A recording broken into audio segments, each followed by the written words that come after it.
Paz, igreja, bom dia a todos.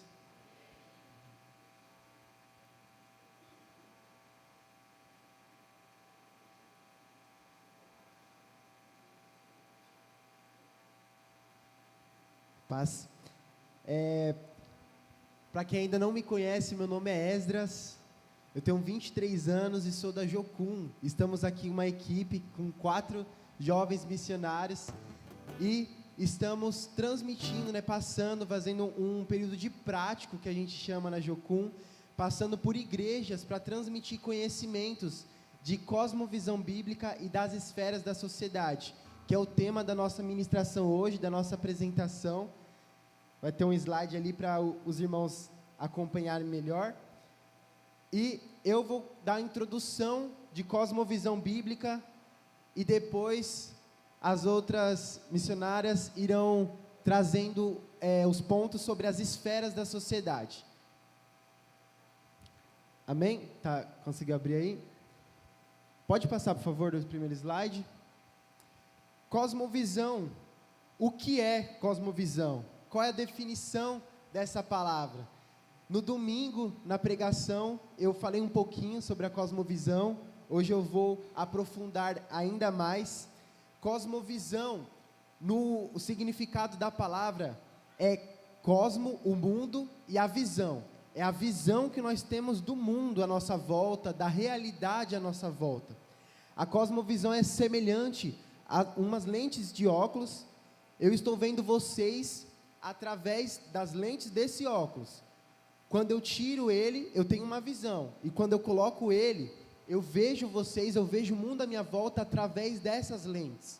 E a cosmovisão é como se fosse um óculos dentro de você, interno, na sua mente, no seu coração, que através dessa lente você tem a visão do mundo à volta, da realidade, do que você vê, do que você está enxergando sobre o mundo, sobre as pessoas, sobre o homem, sobre a verdade à sua volta.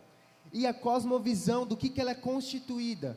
A cosmovisão, essa visão de mundo que nós temos, essa lente que nós vemos o mundo, ela é constituída das nossas crenças, dos nossos valores, dos nossos princípios, o que temos como verdade. Então, tudo que carregamos como princípio que norteia a nossa vida, os nossos valores, isso faz parte, isso compõe a cosmovisão. Então, toda vez que tomamos uma ação, uma atitude, por trás dessa ação, dessa palavra que falamos, daquilo que fazemos, por trás disso, tem uma cosmovisão enraizada. Tudo que fazemos tem como base uma cosmovisão. A cosmovisão, ela também é o compromisso do nosso coração. Então, o que seu coração tem como compromisso, o que o seu coração tem como verdade, o que o seu coração tem como valor. Outra definição, ilustração de uma cosmovisão, é semelhante a uma árvore. Imagina uma árvore com um fruto, e aquele fruto da árvore é como se fosse a sua ação, a atitude que você toma, a palavra que você fala, o que você faz, ou o que você deixa de fazer, é uma ação. E o que antecede esse fruto, a raiz, o solo, o tronco, os galhos, as folhas, tudo isso que antecede o fruto é a cosmovisão. Então, toda vez que nós tomamos uma atitude, toda vez que temos um fruto, está depois de uma cosmovisão. A cosmovisão, ela antecede todas as nossas ações, nossas atitudes. E por que é tão importante estudar sobre cosmovisão? Qual é a importância de estudar sobre cosmovisão? É entendermos que precisamos ter a nossa cosmovisão bíblica, uma cosmovisão cristã, tendo a palavra de Deus, Jesus Cristo, no centro das nossas vidas, dos nossos corações. Então, com uma cosmovisão bíblica, os nossos valores, os nossos princípios, as nossas verdades, o que temos como realidade, vai ser através da palavra de Deus. Então, ter uma cosmovisão bíblica é ter esse óculos, essa lente dentro de você, que ela seja a Bíblia.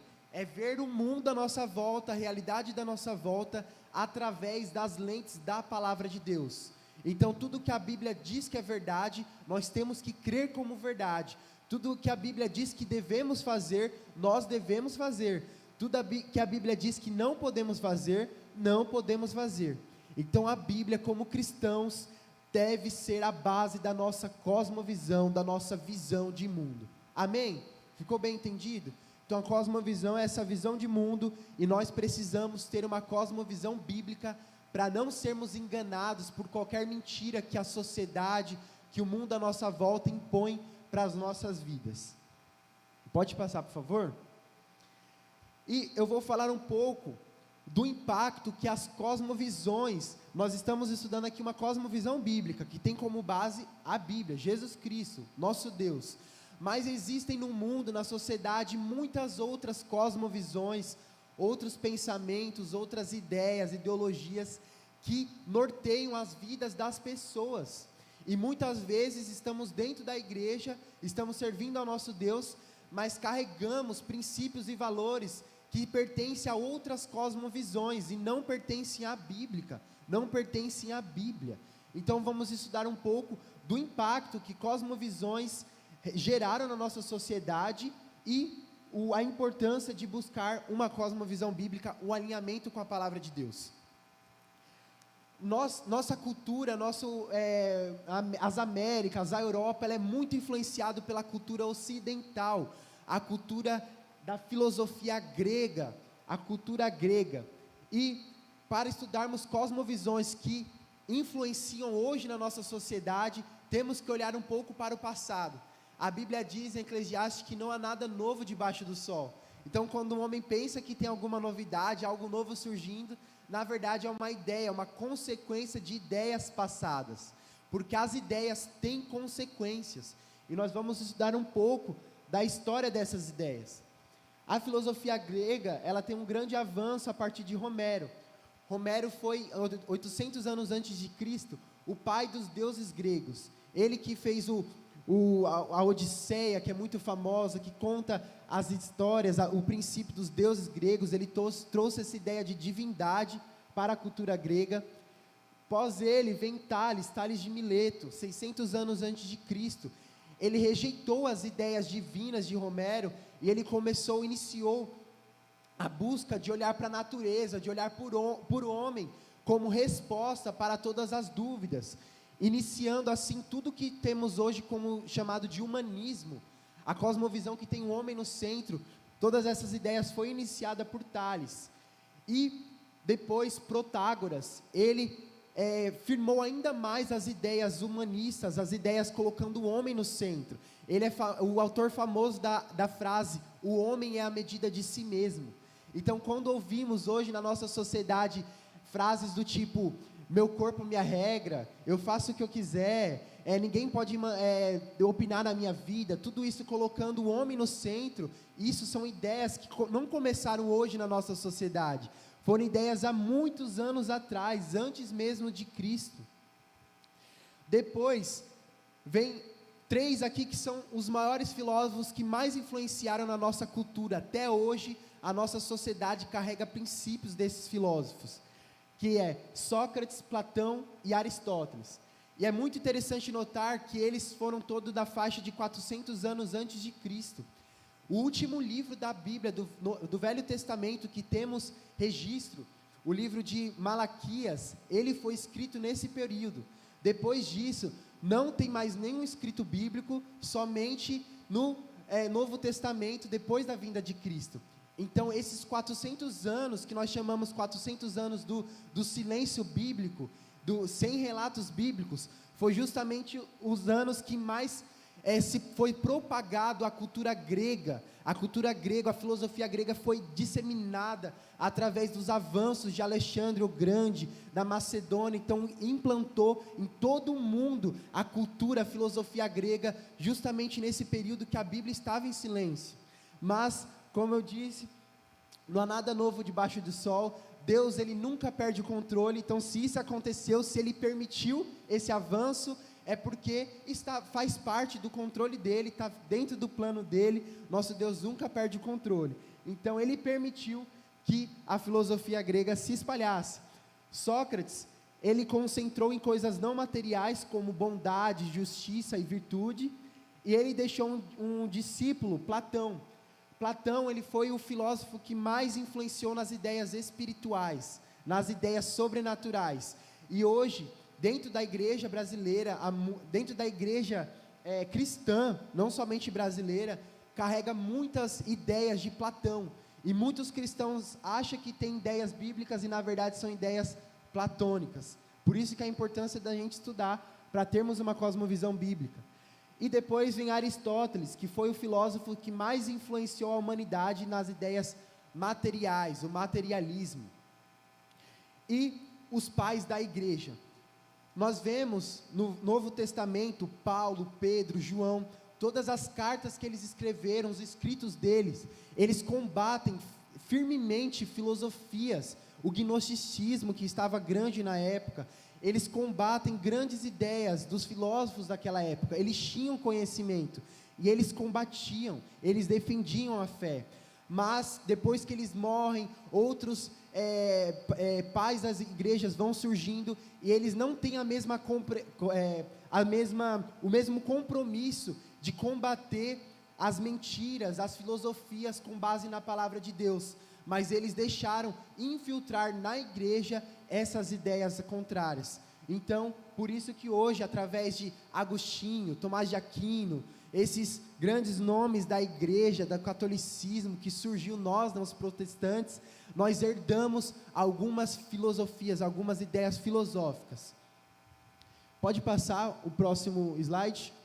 E aqui eu separei 4 das principais cosmovisões, das principais ideias, pensamentos que influenciam na igreja, na sociedade brasileira. A primeira é o sincretismo. O sincretismo, ele é uma mistura.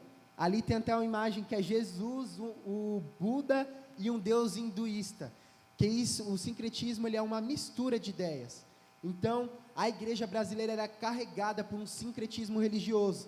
Então, vemos hoje, por exemplo, a igreja católica, que ele carrega tantos rituais, tantas outras visões que não são 100% bíblicos, que não pertencem a uma cosmovisão bíblica. Hoje nós temos também grandes influências da cultura indígena, cultura africana, porque o povo brasileiro é um povo que veio de uma mistura. Então, muitas vezes estamos dentro da igreja cristã, igreja evangélica, protestante, e carregamos ideias, carregamos compromissos de outras religiões. E isso é um sincretismo. Um exemplo básico que a gente vê muito hoje forte na igreja brasileira, que eu acho que eu falei isso no domingo, é o crente evangélico, protestante, mas que vive uma cosmovisão católica. Como que funciona isso? O catolicismo antigo, somente os padres tinham conhecimento à escritura, porque era escrito em outras línguas, mas através do protestantismo, nós temos acesso à palavra de Deus, à Bíblia. Mas, hoje, muitos evangélicos, muitos cristãos, vivem como se fossem católicos antigos. Então, eles vêm para a igreja, esperam a palavra somente do pastor, mas chega durante a semana, no seu dia a dia, e não tem um dia de leitura bíblica, não leem a Bíblia está empoeirada, não tem momento devocional com Deus, não ora em casa, faz tudo dentro da igreja, esperando tudo do pastor. Isso é um catolicismo. Então, hoje, muitos evangélicos vivem o catolicismo antigo, não tem vida com Deus fora da igreja, não tem leitura bíblica e estudo bíblico fora da igreja. Isso é um sincretismo, porque nós estamos herdando algo que não é do protestantismo, não é uma cosmovisão bíblica, uma cosmovisão cristã. Outro ponto é o animismo. O animismo é a ideia da valorização do sobrenatural, dos espíritos. É a pessoa que ela tem aquela visão de que tudo é espírito, tudo é demônio. Não pode a luz piscar que a pessoa já tem medo de demônio, a pessoa morre de medo. Não pode passar por um cemitério, ela morre de medo de espíritos, dos demônios. Isso não é uma cosmovisão cristã. Isso é uma cosmovisão animista. Isso é presente em grande parte das culturas indígenas. Eles têm medo, eles morrem de medo da selva, dos demônios, dos espíritos. Por isso eles criam rituais para combater. Mas nós cristãos, nós temos autoridade dada pelo Senhor para poder expulsar, vencer qualquer tipo de espírito maligno. Então não precisamos ter medo. Isso é animismo. Depois vem o dualismo. O dualismo é a herança de Platão. eu falei que Platão é o filósofo que mais influencia na igreja. O que é o dualismo? Ele é a divisão do material do espiritual. Platão, ele dividiu as coisas materiais, as coisas terrenas, o corpo físico, a natureza, os animais, tudo como sendo coisa material, de menor importância, não tem valor, e ele separou a mente, os espíritos, o sobrenatural como sendo algo de maior importância, de maior valor. E o que atrapalha na igreja hoje? É porque nós temos a visão de que o nosso corpo não é tão especial assim, então nós negligenciamos o cuidado com o nosso corpo, nós valorizamos muito mais as coisas que acontecem dentro da igreja do que acontece fora. Então hoje nós valorizamos muito mais pregar, cantar na igreja, do que lá fora ser um comerciante, ser um funcionário, ser um trabalhador inserido em alguma área da sociedade. Nós dividimos, valorizamos as coisas espirituais e negligenciamos, rejeitamos as coisas materiais. Mas nosso Deus criou todas as coisas. Nosso Deus criou o governo, nosso Deus criou a economia, nosso Deus criou toda a sociedade, nosso Deus criou a natureza, nosso Deus criou o nosso corpo físico. Deus criou todas as coisas, então Ele se importa com todas as coisas.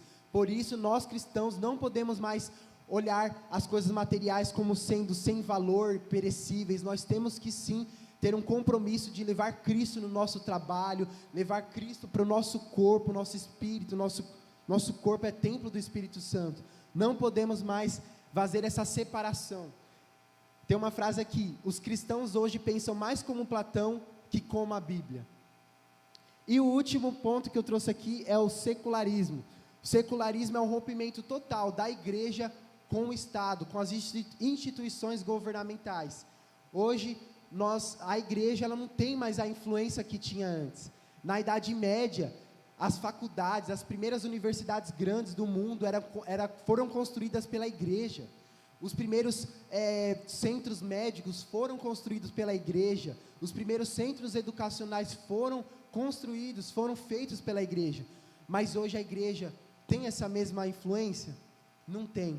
Hoje as faculdades são totalmente nada bíblicas. As escolas, os hospitais não têm uma cosmovisão bíblica, porque a igreja parou de ser influente, parou de ter a voz ativa, a voz influente dentro da sociedade. Pode passar, por favor?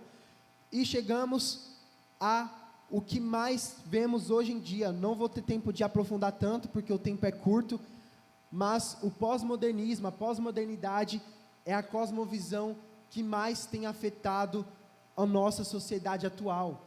Hoje as faculdades, hoje o governo, ele é totalmente uma visão pós-modernista. O que o pós-modernismo carrega como verdade, como a cosmovisão deles? É a destruição de estruturas. O pós-modernista, ele não tem compromisso com estrutura. O que são estruturas? Por exemplo, a família. A família é uma estrutura, uma instituição criada por Deus.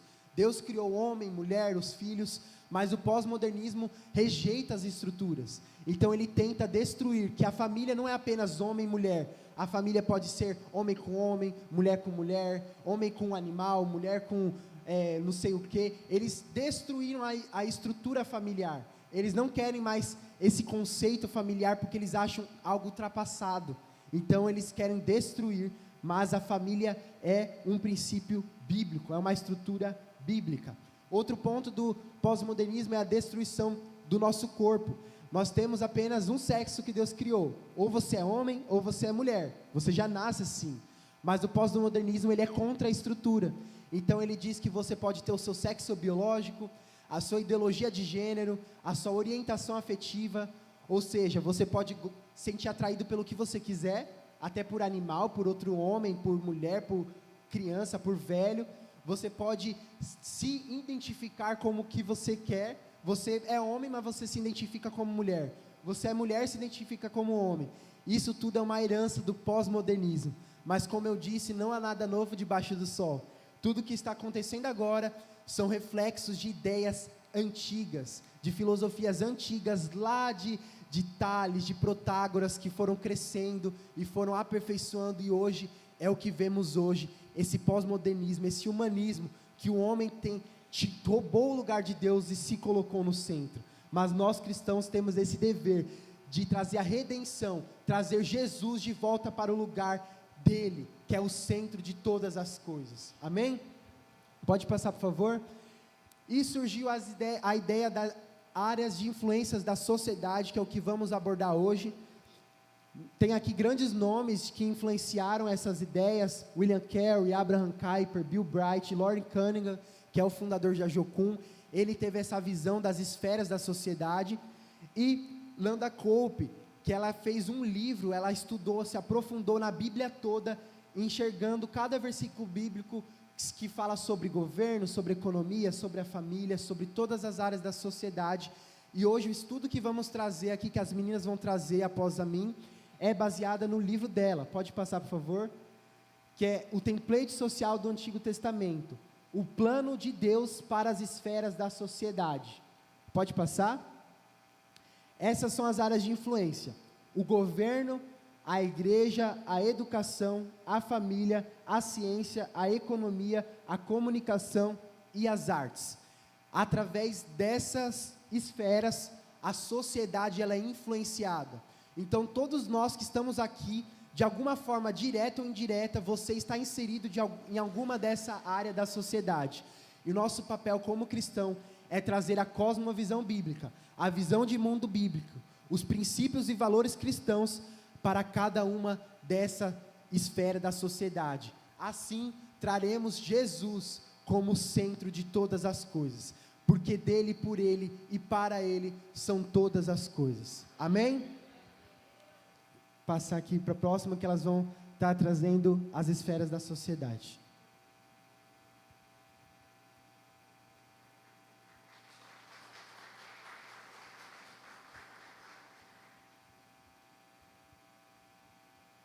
Bom dia, igreja, paz do Senhor. Então, como o Esdras falou, agora a gente vai se aprofundar, tentar entender um pouquinho a visão de Deus para algumas esferas da sociedade, né? Será que Deus realmente criou as artes, criou o governo? Será que Deus estava pensando nessas coisas, né? Porque nós vamos falar agora sobre o governo. Pode passar o slide, por favor? Né? Essa é a minha área do coração, é a área que Deus tem me chamado. Eu sou formada em Direito, sou Flávia, para quem não me conhece ainda, aqui da igreja, né? E um tempinho atrás, Deus me chamou, né, para missões, para Ajocum, e eu conheci esse estudo da Landa Cope, e agora eu posso entender de forma mais clara, né, como que Deus vê as leis, como que Deus vê a justiça, e tudo sempre esteve na Bíblia, e eu não tinha reparado, né? E agora, toda vez que eu estudo, eu não consigo estudar o direito, as leis, sem fazer referências bíblicas, né? Porque Deus já tinha falado sobre isso antes. Então, nós da igreja, eu nasci, né, no lar evangélico também, então nós da igreja temos essa ideia de que cristão não tem que se envolver com política, não tem que interferir no governo, não é essa ideia que muitas vezes a gente conserva, né? Não, crente não tem que discutir política, crente não tem que se envolver nessa briga toda aí que fizeram ano passado, né? Mas, na verdade, todo cristão, todos nós que estamos aqui dentro da igreja, também somos cidadãos. Nós também temos direitos e deveres na sociedade. Nós também temos que respeitar as leis que lá no Senado é aprovada, cai sobre nós também. E a gente tem que andar dentro das leis, porque a Bíblia fala que nós devemos respeitar as autoridades, seja ela boa ou ruim, porque a autoridade ela é instituída por Deus. Então, esse é o princípio que a Bíblia nos dá. Essa é a importância de a gente ter uma cosmovisão bíblica. Então, aqui em Deuteronômio, no capítulo 1, versículo 13, se os irmãos quiserem acompanhar na Bíblia, a minha versão da King James, ela vai falar: elegei homens sábios, inteligentes e competentes para cada uma das vossas tribos, e eu os constituirei vossos chefes. Então, a gente vê em todo o Deuteronômio, quando Deus estava ali ajudando a Moisés a organizar a nação de Israel. Deus queria que a nação de Israel fosse modelo para outras nações. Então, foi o próprio Deus que trouxe revelação, inspirou a Moisés para trazer os 10 mandamentos, e a partir desses mandamentos que agradavam ao Senhor, ele foi dando outras leis, outras regras para organizar toda a nação de Israel. Então, se os irmãos forem ler Levítico, Deuteronômio, né, sempre vai ter uma regrinha, sempre vai ter uma lei ali que era para a gente se organizar como povo, para ter ordem. Então, a área do governo, ela vai revelar o Rei dos Reis. Lá em Isaías 9, no versículo 6, se eu não me engano, quando Isaías estava falando sobre a vinda do Messias, de Jesus Cristo, falou que sobre o ombro dele estaria todo o governo. Então, quando Jesus vem à Terra, assim como Wesley falou, em toda a história, teve já influência de ideias, influência de filósofos. Então, quando Jesus chegou, ele já chegou num sistema político, já existia na época dele um governo, mas o governo, né, do reino de Deus, da cosmovisão bíblica, estava com Jesus, e ele vem e nos ensina que, além de cumprir toda a lei, todos os mandamentos que Deus tinha dado, né, ao povo, ele fez isso, ele mostrou que é possível fazer isso, e ele ainda revelava os princípios, o porquê que a gente deve obedecer essa lei, né? Então, a gente vê aqui que Deuteronômio, nesse versículo, Deus estava falando o quê? Quando fala, elegei homens sábios e inteligentes. Isso se parece com o quê hoje em dia?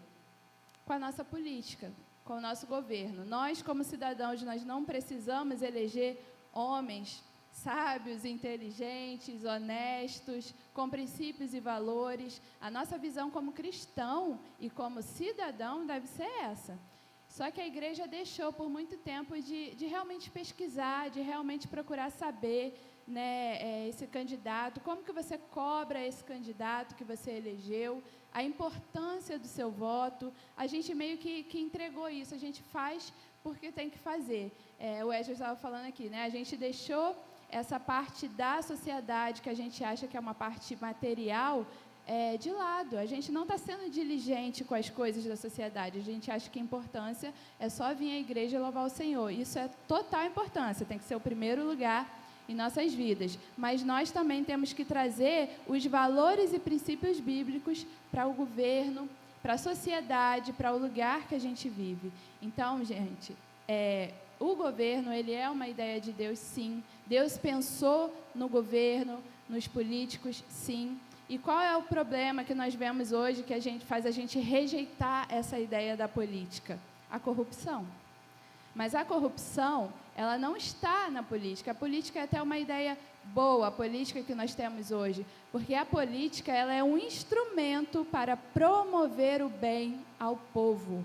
A nossa Constituição Federal, lá no artigo 1º, no parágrafo único, ela vai dizer que todo o poder emana do povo, e nós é que damos esse poder, né, em forma de representantes que nós elegemos.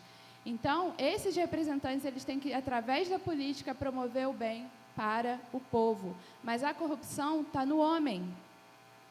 Esse é o problema, essa é a nossa dificuldade. Então, nós, como igreja, devemos orar, né, pelos políticos que nós temos hoje, pelo governo que nós temos hoje, desde a cidade, né, até o nosso governo federal. Nós temos que orar, porque a Bíblia fala que nós devemos orar pelas autoridades também. Então, se os irmãos forem olhar e entender a cosmovisão bíblica, a gente vai ver que tem muita coisa sobre o governo, que Deus indica e nos ensina como devemos ser a nossa posição no governo. O principal atributo de Deus revelado através do governo é a justiça.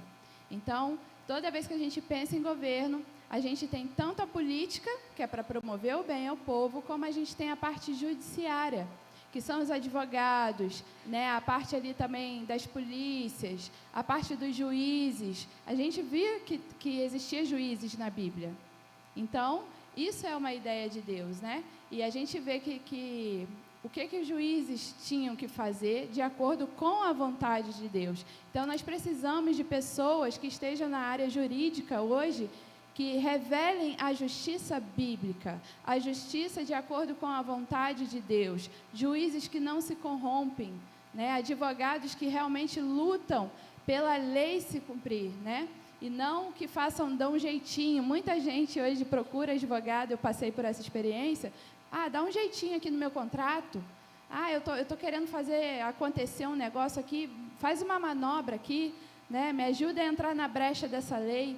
E um advogado cristão, ele não deve agir dessa forma.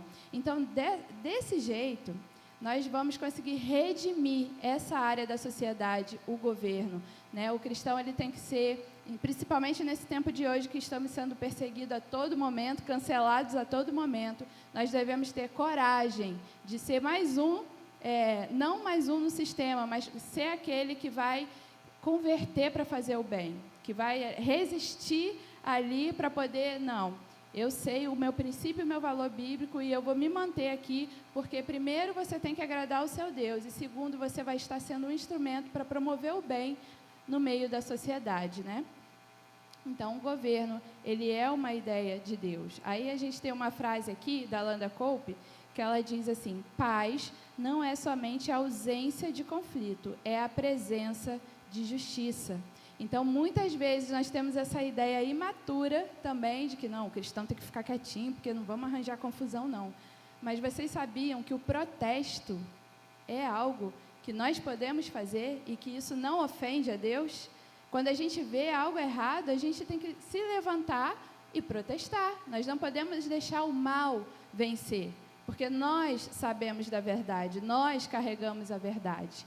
Então, outra coisa também que nós devemos entender e ter a maturidade na política, que a gente não tem que chegar jogando versículo bíblico, não, irmãos, isso não vai adiantar. Nós temos que ter a inteligência de converter a nossa cosmovisão, saber o nosso princípio e valor bíblico sobre justiça e dentro da lei dos homens, a gente buscar qual é a lei que mais se aproxima da Bíblia. Qual é a lei que vai combater esse mal que está acontecendo na sociedade, né? E não necessariamente a gente ficar falando se arrependa, a justiça, a ira de Deus vai vir sobre você. Não é dessa forma que nós vamos vencer. Nós temos que realmente ter o conhecimento, tanto dos princípios bíblicos, da moral bíblica de Deus, quanto também das leis, conhecer as leis que estão sendo feitas hoje na sociedade. Então, nós devemos orar por pessoas nesses cargos que tenham princípios e valores cristãos, né? Hoje nós temos o exemplo do Nicolas Ferreira, não sei quantos que conhecem, né? Um deputado federal, jovem, e ele realmente tenta lutar, né? Bater de frente quando ele vê algo errado, ele tenta se posicionar. Então, precisamos orar por mais jovens, por mais pessoas, né, que realmente carregam esse valor cristão e que tenham a coragem de se posicionar dentro da política. Na área jurídica, na parte judiciária, nós temos exemplo também do William Douglas. Ele é um juiz federal, que agora ele já está como desembargador do Tribunal Federal, né? E ele também é um cristão, ele se converteu há pouco tempo, e ele consegue falar da justiça, ele consegue falar das leis, trazer todo o conhecimento que ele tem, mas ele também traz valores bíblicos, ele também lembra da Bíblia, ele tem coragem de falar e mostrar, porque tudo que está escrito na Bíblia é para o nosso bem, né?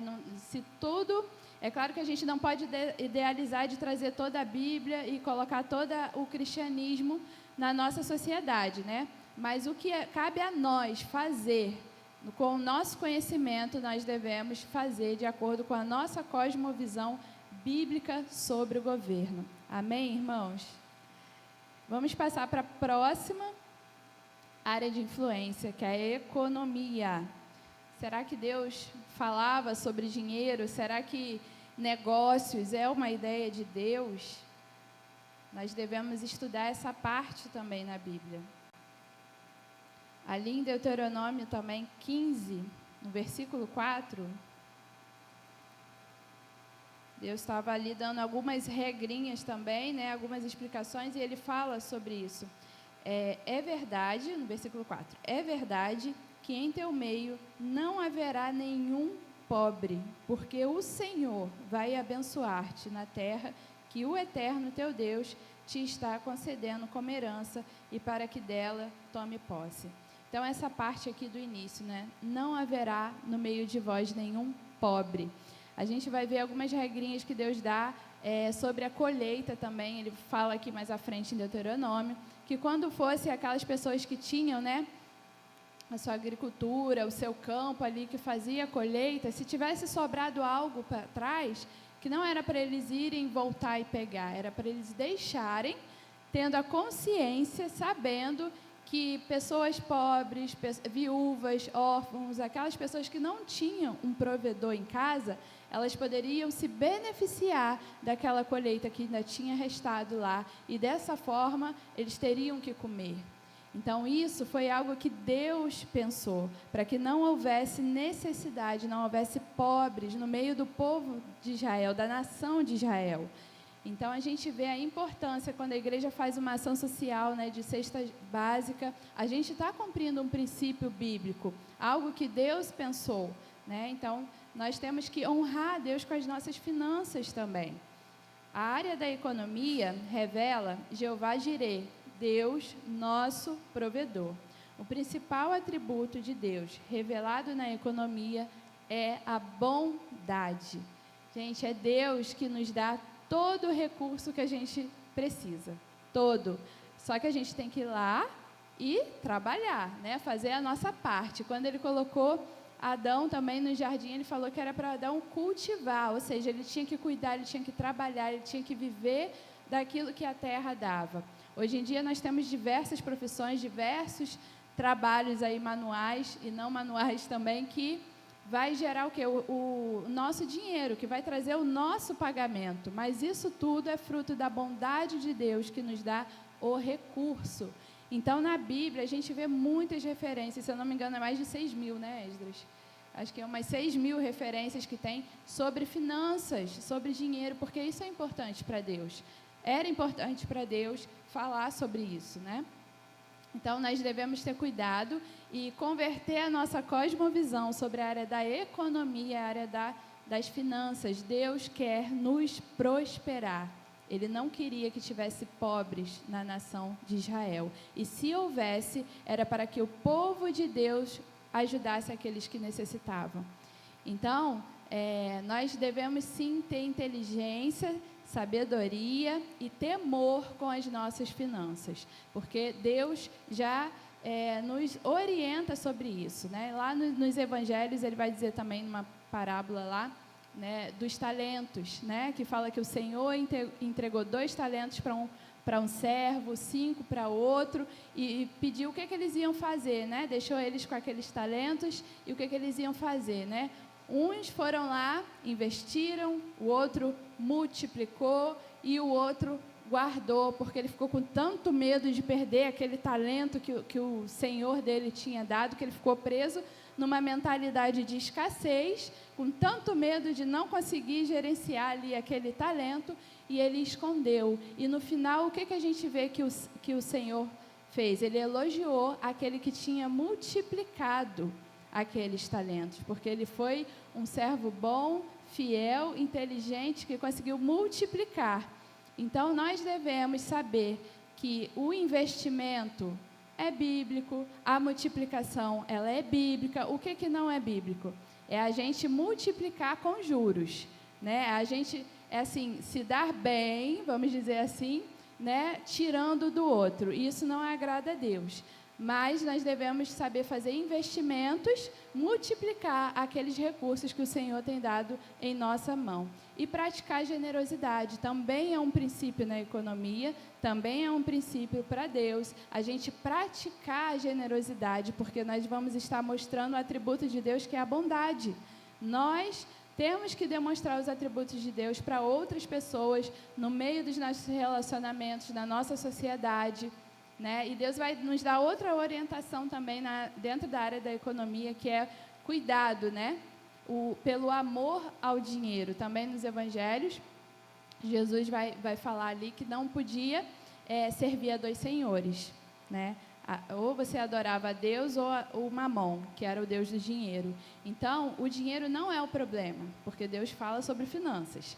Mas o problema é o nosso amor pelo dinheiro, é o nosso coração pelo dinheiro. Nós estivemos em São Paulo, lá na capital, e a gente vê que a cultura de São Paulo é muito capitalista, tudo é meta. Eu entrei na loja para ver o preço de uma mala e eu quase saí com a mala, mesmo não tendo dinheiro, para comprar, de tanto que o vendedor estava me convencendo ali, diminuiu tanto o valor, dividi não sei quantas vezes para comprar uma malinha, mas a gente vê a mentalidade deles do capitalismo, de bater a meta, né, e de ter o valor lá no final do mês.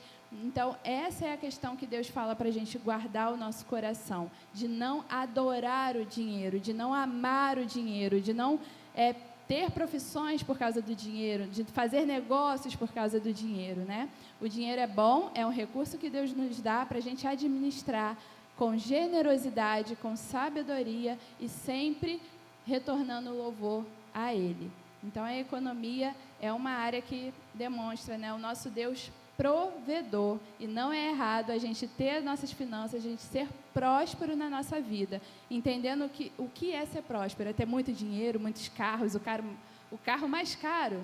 Não, isso não é prosperidade. Prosperidade é quando você tem para você cuidar da sua família e ainda ajudar o seu próximo sem que falte, né, para você também, para sua família. Isso é a prosperidade com a visão de Deus. Aí tem uma frase aqui embaixo, que foi um professor nosso de economia, que foi muito boa essa aula, e ele falou: estamos no mundo, mas não somos dele. Portanto, precisamos entender como funciona o sistema financeiro, mas não nos esquecer dos princípios bíblicos. Então, se você alguém aqui ainda não sabe como fazer um investimento, como prosperar o seu recurso, né? Procure alguém que saiba, alguém que entenda, porque isso é algo que agrada a Deus também, né? A gente multiplicar os nossos recursos de forma que a gente seja próspero para praticar a generosidade e demonstrar a bondade de Deus. Amém, irmãos? Eu espero que tenha ficado claro essas duas áreas de influência que são muito importantes na nossa sociedade, né? Como todas as outras, mas que, se os irmãos tiverem alguma dúvida também no final, tem muito conhecimento, a gente traz aqui só um resumo, né, para a igreja, mas nós devemos saber aplicar todos os princípios bíblicos em todas as esferas da sociedade. Amém?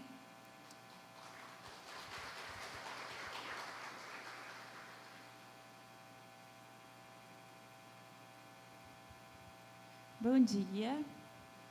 Meu nome é Margareta Banman, mas as pessoas e minha família me conhecem como Maga, que é mais fácil.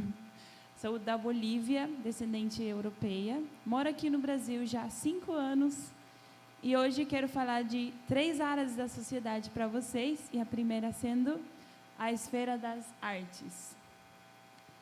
As artes são criadas por Deus, e isso a gente conhece já desde o início, né? Quando Deus começa a idealizar e a criar o mundo, primeiro ele fala, haja luz. E nós sabemos que hoje a luz é o princípio, a base de todas as cores, né? Nós sabemos que muitas coisas não têm cor, mas quando a luz bate naquilo, começa a brilhar em cores. É porque Deus, ele é criativo, e Deus, ele criou todas as cores, toda a beleza. Deus criou todos os sons, e Deus criou todas as artes possíveis. Muitas vezes nós tendemos a dizer, mas as artes não são de Deus, as artes não são para que nós cristãos as desfrutemos. Na minha cultura, por exemplo, eu cresci, as pessoas não podiam ter nenhum tipo de artes em casa. A gente apenas pintava, desenhava algumas coisas, mas era bem básico. A gente não podia fazer pinturas grandes ou não podia ter roupas diferentes, porque isso ia nos distrair, iria nos levar para viver uma vida longe de Deus. Só que, com uma cultura tão restrita, né, de coisas assim, a gente se afastou de Deus mesmo assim. Em 1 de Samuel 16, nós temos uma história do rei Saul e de Davi. O rei Saul, ele sofria de um tormento na alma, né? Ele era, depois de ter desobedecido a Deus, ele começou a passar um tempo muito difícil, onde ele ficava muito mal, né? Ele era visitado por um espírito mau e ele ficava com muita raiva e ele ficava irado. E nesse tempo, ele descobriu que Davi tocava a harpa. E foi a harpa, né? Ele foi levado a tocar para Saul. E enquanto ele tocava, ele ficava de boa, né? Ele ficava acalmado, ele ficava tranquilo, ele conseguia descansar. A história, né, parte dela é do capítulo 16, de 1 de Samuel, do 14 ao 23. Eu não vou ler agora, por causa do tempo, mas aqui descreve um pouco de como acontecia, né? Isso a gente pode ver a importância da música. A música é uma forma de artes. Nós também temos as pinturas, nós temos diferentes pessoas que fazem roupas, que fazem crochê ou diferentes tipos de artes, né? Seja manual ou seja visual. Existe também, né, as artistas que tiram fotos, que fazem vídeo, os áudios e muito mais. Em Êxodos, capítulo 25, começa a descrição da construção do tabernáculo. E todos, em Êxodos, do 25 para frente, se vocês quiserem ler depois em casa, nós temos todas as descrições em muitos detalhes. E esses detalhes, eles são instruídos por Deus para Moisés e os levitas que iam construir, né, esse tabernáculo. Tem até Bezalel, que é um dos meninos que foi dotado com todo tipo de dom para trabalhar todo tipo de pedra. Ele diz ali, está escrito que Deus deu o talento para ele. Então, toda essa forma de arte é para expressar a beleza. O atributo de Deus nessa área é a beleza. E Ele quer que nós possamos conhecer esse Deus belo. E Ele revela a Deus como o oleiro. O livro de Cantar dos Cantares, Salmos, são livros onde Deus se expressa através das pessoas como artista. A arte sempre deve louvar a Deus, segundo a frase de Francis Schaeffer. Então, não se limita, não fale se você canta, se você toca um instrumento, desenha, faz qualquer tipo de arte, faça-o com o Senhor, que você vai fluir muito mais, você vai conseguir fazer muitas mais artes. Por exemplo, se tem alguém que trabalha nas mídias, né? Hoje nós vemos que as redes sociais, as mídias, são muito corruptas e a maior parte, elas falam mentiras ou uma meia-verdade, que ainda é uma mentira, né? Então, se tem alguém aqui que trabalha em redes sociais, que trabalha em mídias, certifique-se de que você trabalha com o Senhor, com temor no coração, que você consiga sempre glorificar o nome de Deus e falar as verdades. A próxima, parecida a esta, é a comunicação. Na comunicação, eu amo demais esta área. Eu fiz uma escola de comunicação o ano passado e Deus tem revelado muitas coisas para mim.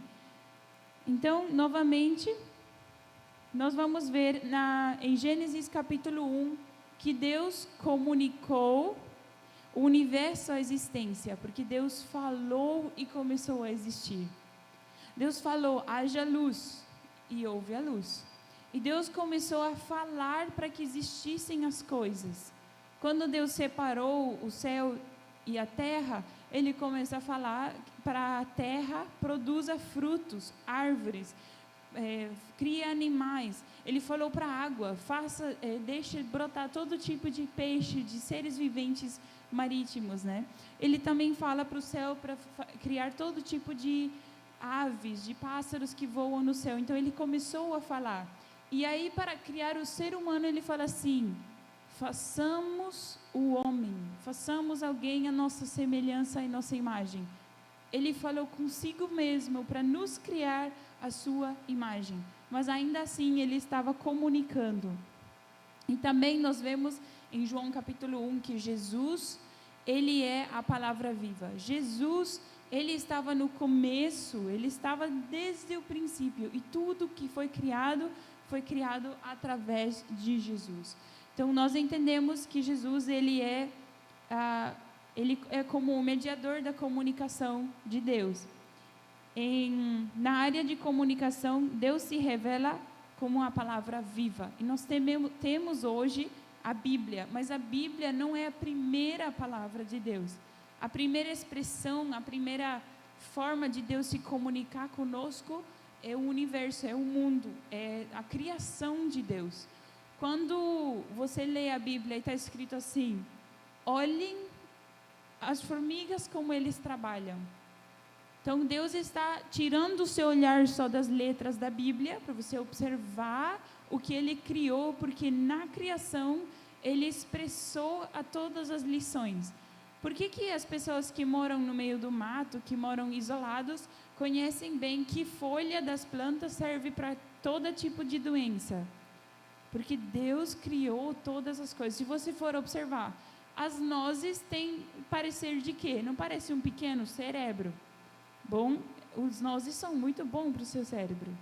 A beterraba, que é a coisa que eu menos gosto de comer, mas a beterraba tem formato de quê? No coração. Ele é bom para o nosso sangue. Então, toda a alimentação, se você der uma atenção mais de perto, ela vai falar para que parte do corpo ela precisa funcionar, né? Que vai nos ajudar. E assim também temos, lá em Mateus 6, né, que Jesus fala assim: não andeis ansiosos por nada. Observem o quê? Os lírios do campo. Então, nem Salomão vestia tão bem quanto um lírio do campo. Então, Deus tem expressado a sua palavra na criação.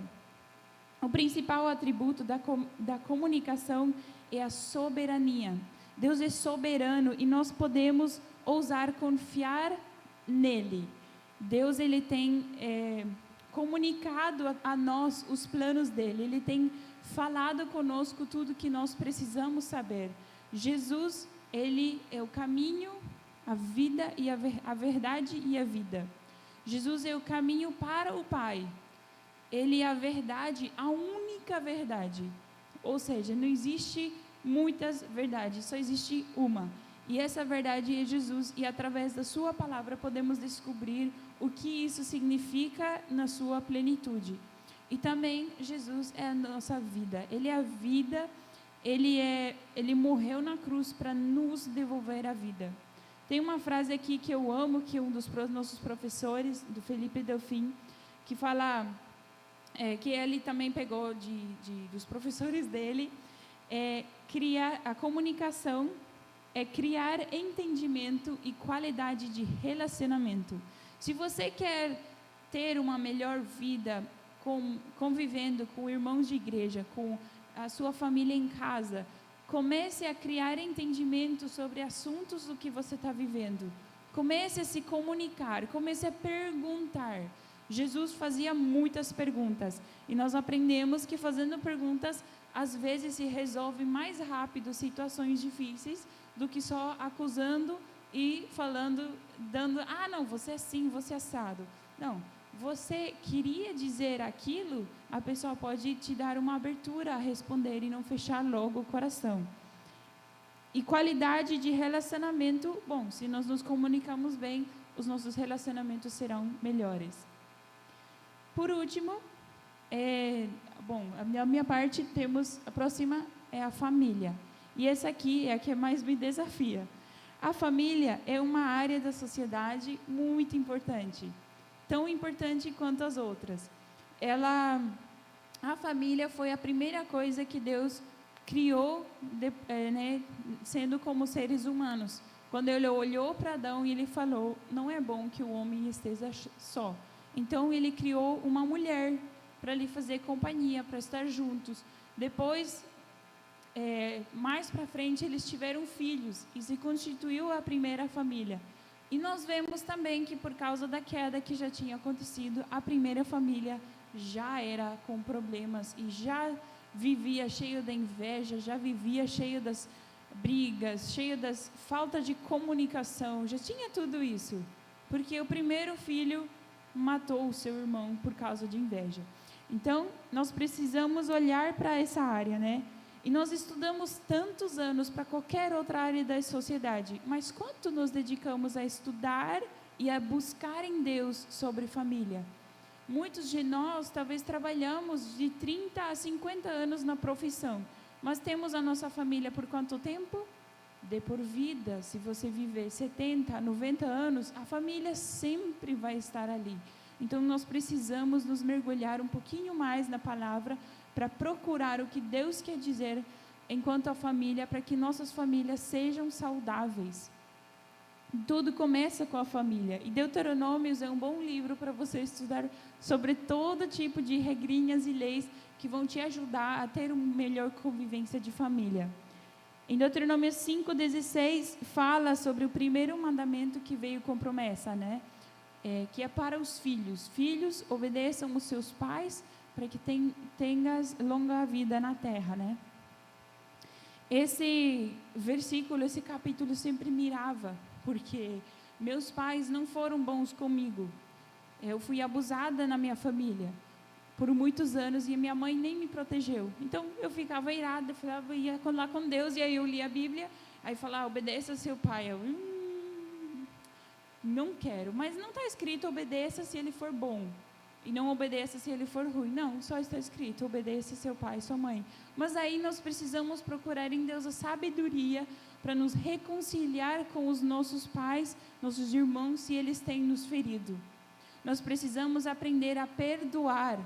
Eu poderia falar muito sobre esse tema, mas hoje não vai dar tempo.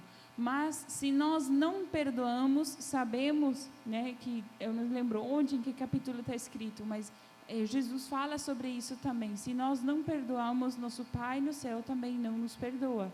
Na oração do Pai Nosso fala, perdoa-nos nossas deudas, como, nossas ofensas, como nós perdoamos os outros. Então, precisamos estar cientes disso. Então, eu queria também ler aqui Salmos 68, 5 ao 6, que fala assim: Pai de órfãos e juiz das viúvas é Deus em sua santa morada. Deus fez o solitário morar em família, tira os cativos para a prosperidade, só os rebeldes habitam em terra de estéreis. Essa área da sociedade, a família, revela ao Deus Pai. Deus é nosso Pai. E se você se sente solitário, você não tem família, então procure a família do Senhor, porque Deus e Pai, Ele tem te dado muitos irmãos. Também, o principal atributo dessa área é amor e cuidado. Deus zela pelas famílias. E nós podemos ler muito sobre isso. Só começa a ler Êxodos, Deuteronômios, com muita cautela e busque o que Deus quer dizer sobre famílias. Eu tive que aprender muito. Tanto que hoje eu perdoei minha família e nós convivemos da melhor forma possível. Eu fui visitá-los em julho ainda. Não foi fácil, mas foi bom. Tem uma frase aqui que diz assim: famílias sadias geram nações saudáveis. Da única forma, se nós queremos ter uma nação saudável, se nós queremos um governo bom, é cuidando das nossas famílias, começando em casa. A nossa maior tarefa é essa. E se tem adolescente aqui, comece a agradecer a Deus pelos seus pais. Comece a olhar para eles e comece a obedecê-los, porque só assim nós teremos uma boa e longa vida, que está escrito nos mandamentos e logo depois também em Mateus. Então, isso foi da minha parte. Gabi?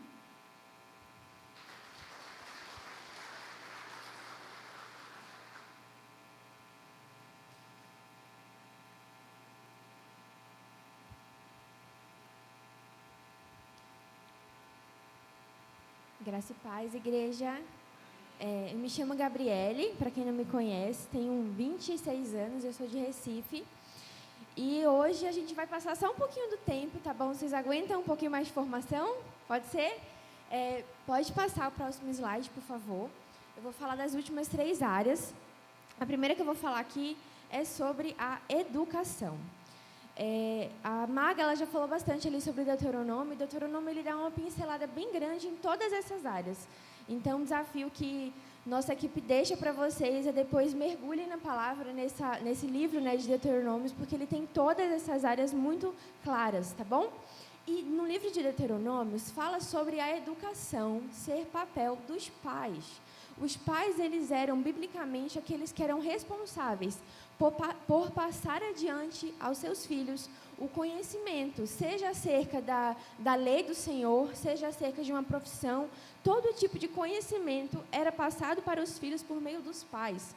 Sendo que, se a gente olha para a educação hoje, né, na nossa sociedade atual, nós entregamos a educação para o governo. Uma das visitas culturais que a gente fez, a gente foi no museu lá em São Paulo e tinha escrito bem grande assim: a educação, ela é papel do governo, não, do Estado, obrigada, do Estado e depois da família. Sendo que você aqui já começa a ver a inversão de valores, porque a primeira função da educação é dos pais. Os pais que eles são responsáveis por passar esse conhecimento. E se a gente olha até dentro da Bíblia mesmo, na história de Jesus, ele era carpinteiro, assim como o seu pai foi. Ou seja, José, ele ensinou para Jesus, seu filho, também o ofício, também a profissão. Então, aqui a gente consegue ver como é ampla essa questão da educação, né? E algo que eu queria trazer a respeito da educação, que eu acho que é muito válido a gente pensar sobre isso, é como tem havido uma corrupção no que é trazido de ensino para as nossas crianças hoje. Por a gente ter entregue, né, a educação para o governo, para o Estado ele ensina aquilo que vem de cima, certo? Então, uma das coisas que tem sido levantada como pauta na sociedade hoje é a Agenda 2030 da ONU. Alguém já ouviu falar sobre isso? A Agenda 2030 da ONU? Nessa agenda, existem várias sanções, várias ideias que a ONU tem se movimentado, né, trazido o mundo para se movimentar, para implantar algumas coisas dentro dos estados, dos países. E dentro dessa agenda tem algumas pautas que cobrem dentro da educação. Uma delas é trazer ensino sobre sexualidade dentro das escolas. Esse não é o papel da educação. Esse é um assunto que é para ser tratado dentro da família. Então, aqui a gente começa a ver que vão trazer o que na educação? Vão trazer um ensino que não é para ser tratado, né? E vão trazer de uma forma deturpada, com conhecimentos, com influências, como a gente viu, como a Esdras trouxe no início, ali sobre a questão do pós-modernismo, vão trazer tudo fragmentado, sem estrutura, sem valores bíblicos. Inclusive, uma das pautas também da Agenda 2030 da ONU é, inclusive, até sobre o aborto, falando sobre o aborto, falando sobre a questão de feminismo, muitas coisas que não são valores em princípios bíblicos vão ser e já estão sendo ensinados nas escolas para as nossas crianças hoje. Então, é importante, sim, a gente ter esse entendimento que, como família, né, como a Maga acabou de falar, é o papel da família discipular as crianças, discipular a família, para que gerem nações fortes realmente.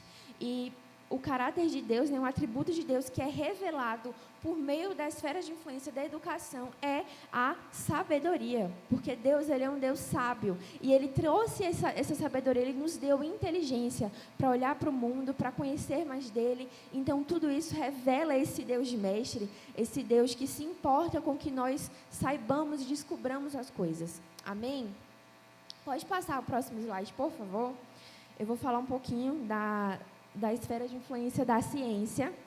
A ciência, ela tem todo o meu coração, porque eu sou formada em biomedicina, né? Eu sempre fui voltada para essa área. E eu cheguei a conversar com algumas pessoas aqui da igreja, a Vitória, a filha da Ivana, também querem fazer medicina e tal. E essa parte aqui é muito importante a gente estar ciente.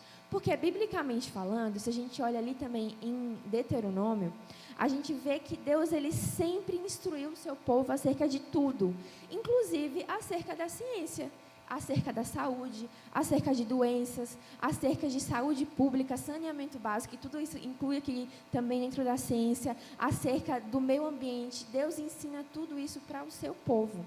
Para quê? Para que a gente usufrua e a gente faça isso, a gente revele o caráter dele por meio dessas áreas. A ciência, ela vai revelar esse Deus criador, por meio da ciência, a gente pode olhar a criação de Deus e ver que em tudo que Deus fez, Ele fez com grandeza, Ele fez com maestria, Ele fez com qualidade. Se a gente olha para o corpo humano, a perfeição que tem no corpo humano, não tem como vir de outro lugar, a não ser de realmente um Criador soberano. Amém? Então, a gente não pode ter ainda essa mentalidade de que a ciência é algo de ateu. Muitas vezes a gente tem essa fala, né? A gente ouve essa fala, essa frase. De, cientista bom é um cientista ateu. Não tem como misturar ciência e religião. Essa fala é uma fala antibíblica, porque Deus, Ele é um Deus criador, e por meio da ciência, a gente conhece mais sobre esse Deus criador, sobre esse Deus soberano, e sobre esse Deus que né, o atributo que é revelado é a ordem e poder. Então, esse Deus com ordem, esse Deus poderoso, tudo isso é revelado por meio da ciência. E algo que eu queria trazer para a gente pensar é a questão do meio ambiente, né? Ainda sobre essa questão da ONU, falando sobre a ONU, não sei se ainda está rolando, estava rolando nas últimas semanas, um evento que chama COP28, que todos os países estão se reunindo para falar sobre a questão de meio ambiente. E aí você pode pensar, tá, mas o que tem a ver o cristão se envolvendo com o meio ambiente? O meio ambiente, a natureza, é a criação, é a natureza de Deus, é o que Deus criou. Então, nós precisamos nos preocupar, nos meter mesmo, sabe? Fazer alguma coisa referente ao meio ambiente, preservar a criação de Deus. Isso também é incluído dentro da ciência. Nós precisamos nos envolver com todas as esferas da sociedade. Nós precisamos querer fazer isso, porque por meio disso a gente revela o caráter de Deus para outras pessoas e a gente conhece mais sobre esse Deus soberano.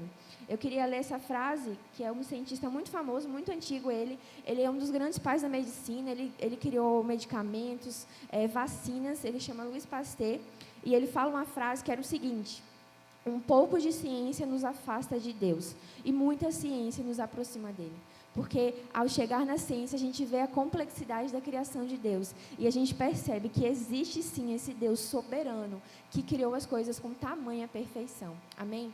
E se a gente olha historicamente, linkando um pouco com o que a gente ouviu sobre educação, na antiguidade, as primeiras universidades, as primeiras escolas foram fundadas por cristãos. Sendo que, se a gente olha hoje, a realidade é o quê? As universidades são pessoas com pensamentos politizados que não são bíblicos, ideologias que não são cristãos, valores que não são bíblicos. Por quê? Porque o cristão deixou de tomar essa posição. Então, a gente não tem que ter medo de levar os nossos jovens para as universidades, para as faculdades, por medo deles se corromperem, por meio deles perderem a sua fé. Nós temos que influenciar, incentivar os nossos jovens a ter relacionamento com Deus, para irem para as universidades e fazerem a diferença e revelar o caráter de Deus através desses lugares que estão, sim, corrompidos. Nós precisamos ser essa luz que vai revelar o caráter desse Deus criador aonde estivermos. Amém? Pode passar o próximo slide.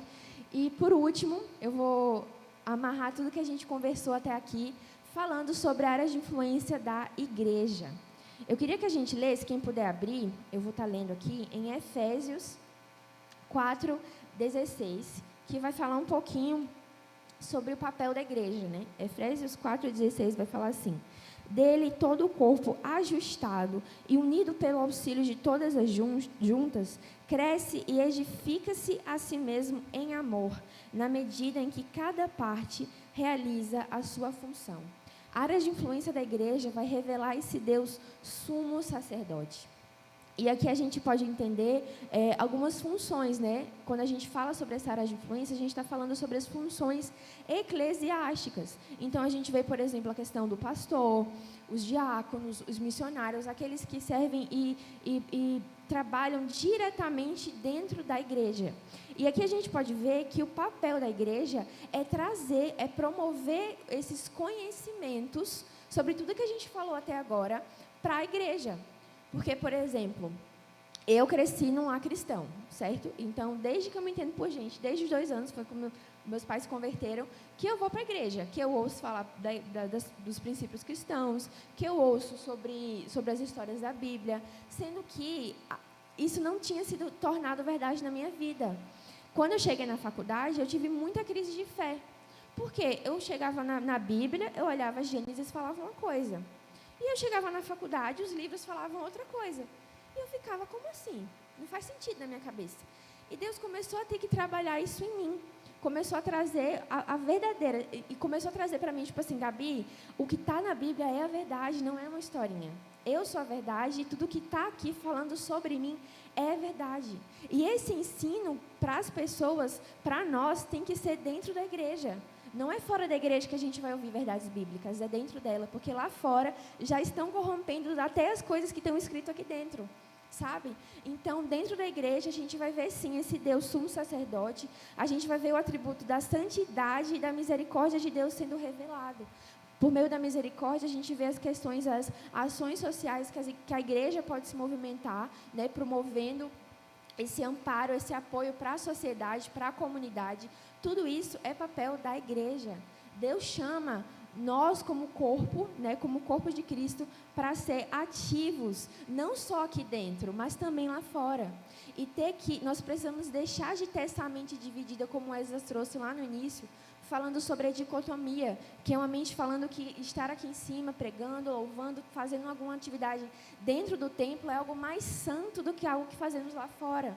Mas não, como cristãos, como filhos de Deus, tudo o que fazemos, fazemos para a glória de Deus. Portanto, tudo o que fazemos é santificado. Então, não devemos ter essa mente dividida de que o que fazemos aqui é bom, é santo, é melhor e o que fazemos lá fora não é. Tudo o que fazemos é para glorificar ao Senhor, deve glorificar o Senhor. Então, não podemos mais ter essa mente dividida. Amém, igreja? Eu corri um pouquinho, mas eu queria convidar vocês a se levantar para a gente estar orando e encerrando esse tempo. E eu queria só ler essa frase que fala sobre a igreja, né? Que diz: Deus está chamando igrejas e indivíduos para representá-lo em nossa sociedade, para ministrar pessoas feridas e serem faróis de virtude social, moral e ético. Deus nos chama para ser influentes, não apenas aqui dentro das quatro paredes da igreja, mas sermos influentes lá fora. Porque muitas pessoas não vão chegar a entrar aqui e sentar nesses bancos, mas através da nossa vida, eles vão conhecer sobre o Senhor, eles vão conhecer o caráter de Deus. Amém? Vocês querem ser também essas pessoas influentes lá fora? Amém? Vamos orar sobre isso. E se você se identificou com alguma dessas áreas que a gente falou aqui, faça essa sua oração pessoal aí e realmente peça para Deus para você ser essa pessoa influente aonde você está. Seja inserido dentro da igreja, fazendo uma função eclesiástica, seja dentro do seu lar, limpando o seu lar, você também está exercendo uma função santa, seja trabalhando num hospital, num laboratório, onde for, onde você estiver, você é chamado para revelar o caráter de Deus, porque você pode ser a única Bíblia que alguém vai ler um dia. Amém? Pai, obrigada por esse tempo, Jesus, obrigada porque você é bom e você nos promove, Senhor, esses tempos de conhecer mais sobre você, Pai, conhecer mais acerca do seu caráter, Jesus. Paizinho, eu quero te pedir, Deus, sobre tudo que foi ministrado aqui nessa manhã, Pai, que venha gerar fruto no coração dos meus irmãos, Pai, e que eles saiam daqui, Senhor, com gás, com garra, Pai, para realmente fazer a diferença lá fora, Pai. Deus, eu oro de verdade, Deus, para que cada um aqui, Pai, se identifique com alguma área de influência que foi trazida nessa manhã, Pai, e que eles possam de verdade, Pai, fazer a diferença onde estão inseridos, Pai. Deus, eu oro para que cada um aqui, Pai, daqui se identificou com a área do governo, com a área da economia, da educação, da família, da comunicação, da arte, da ciência e da igreja, Pai. Que eles venham ter realmente a sua mente alinhada, Deus, à sua verdade, ao que a sua palavra fala, Pai. E que eles venham revelar, Jesus, o seu caráter na sociedade. Que eles venham revelar, Senhor, o seu caráter, Pai, nas escolas, na vida das crianças, Pai. Eu clamo de verdade, Pai, que nós como igreja, nós venhamos ser despertados pelo Senhor, Jesus, para fazer a diferença lá fora, Pai, e revelar o seu reino aonde formos, Senhor. Eu oro isso, Pai, agradecendo com fé, Senhor, porque eu sei que você tem levantado, sim, uma igreja para se movimentar e para revelar o Senhor aonde estivermos. Agradecemos em nome de Jesus. Amém. Amém, igreja. Obrigada pela oportunidade. Os povos se curvam Boca se abrem, as mãos